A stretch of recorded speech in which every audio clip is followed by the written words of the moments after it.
Will you continue to do music? I am in music. You became a DJ? I DJ as well, yeah. And you actually worked with some of the original vocalists of Milli Vanilli. I'm working with John Davis. We're touring in Poland, Czechoslovakia, Germany. We're touring this whole East Bloc right now, and Germany.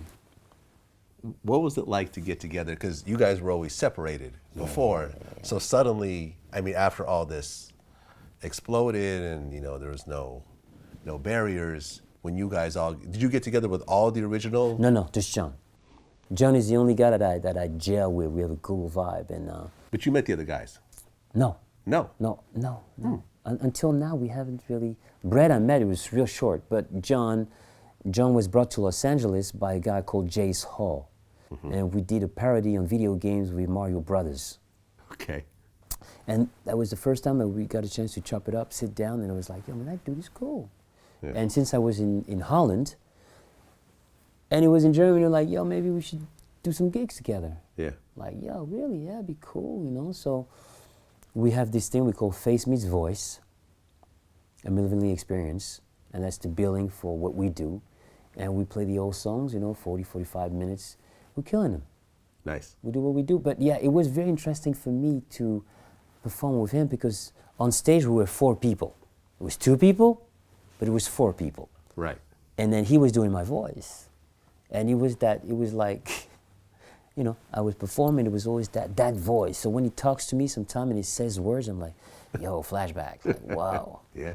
You know, and he's a great guy. He's a musician, accomplished musician, bass player. And, you know, we're releasing music. I mean, you keep the train going.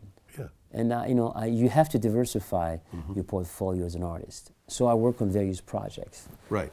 And I'm coming for your ears. I'm coming. Right, because at one point, I think you did like, you were a spokesman for KFC. I did a commercial. Some commercial that sort of played off the whole Milli Vanilli thing and so forth. It was really cool. It was fun. Yeah, it was I saw it. It was well done. Yeah, it was tasteful. Go check it out. Fab Morvan, KFC. Pretty cool.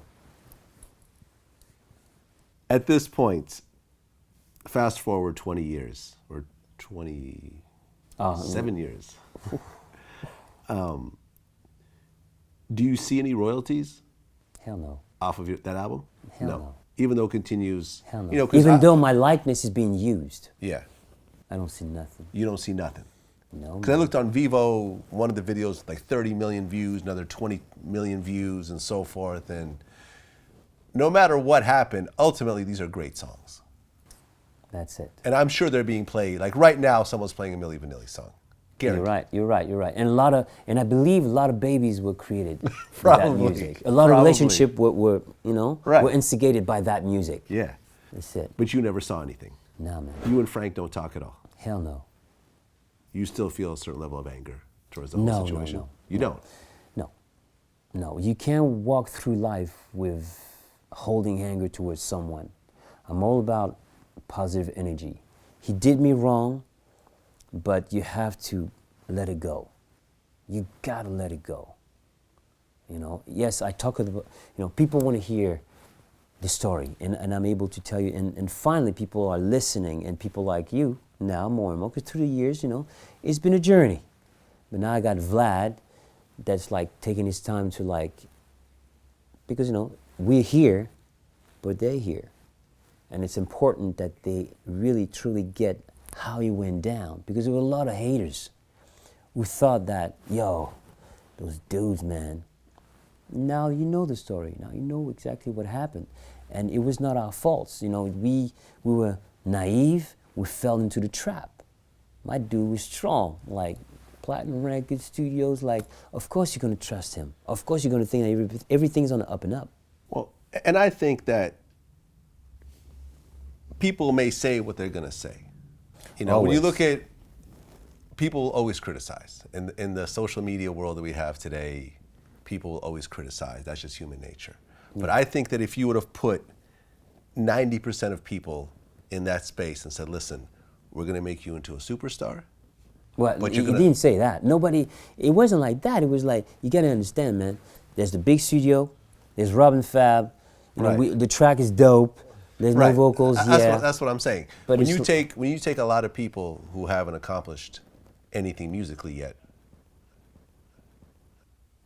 and you give them opportunity and says, "Hey, you could be part of this song, and this is a dope song," I think most people would have had the same, made the same choices that you guys made. Right, and the way it was put as Yeah. well. You know, that trap was set perfectly, man. They exactly. they played us well, and that's what happens. You know, I'm not the first to have been played in the industry.